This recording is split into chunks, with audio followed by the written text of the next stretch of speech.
علی زہرا کو رسول اسلام نے ام ابیہا کہہ کے پکارا، اس کی وجہ کیا ہے؟ عزیزان گرامی، ایک رسول جو رسول بغیر وحی الہی کے بولتا نہیں، وہ یہ کیسے ہو سکتا ہے کہ صرف شہزادی کو ایک بیٹی ہونے کی حیثیت سے، کہ شہزادی کے باپ ہونے کی حیثیت سے ان کو ام ابیہا کہہ کے پکارے؟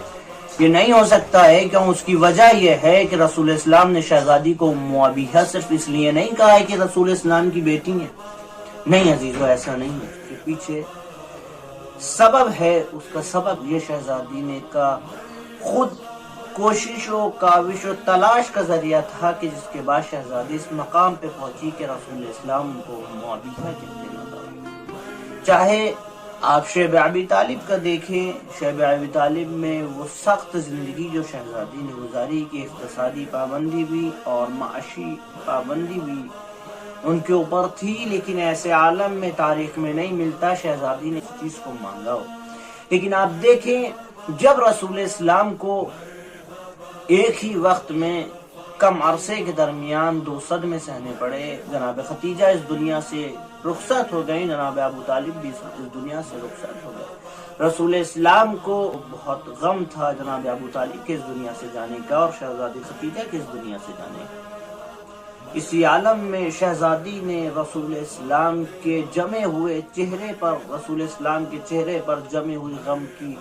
گرد و غبار کو شہزادی نے اپنے ننھے ننھے ہاتھوں سے صاف کیا، اور شہزادی نے وہ زندگی گزاری،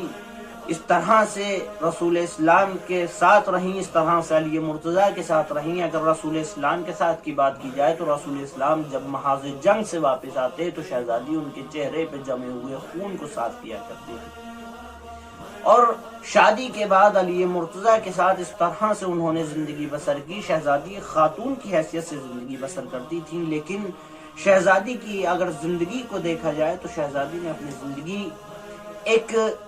کمانڈر کی شریک حیات ہونے کی حیثیت سے بھی گزاری۔ امام علی پوری تاریخ میں نہیں ملتا کہ علی مرتضیٰ جو ہیں وہ 6 مہینے سے زیادہ گھر پہ رہے ہوں۔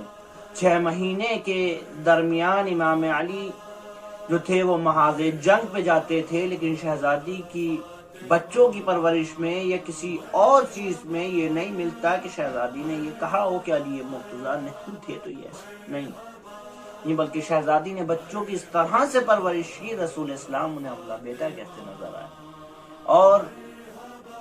وہ جنت کے جوانوں کے سردار بن گئے۔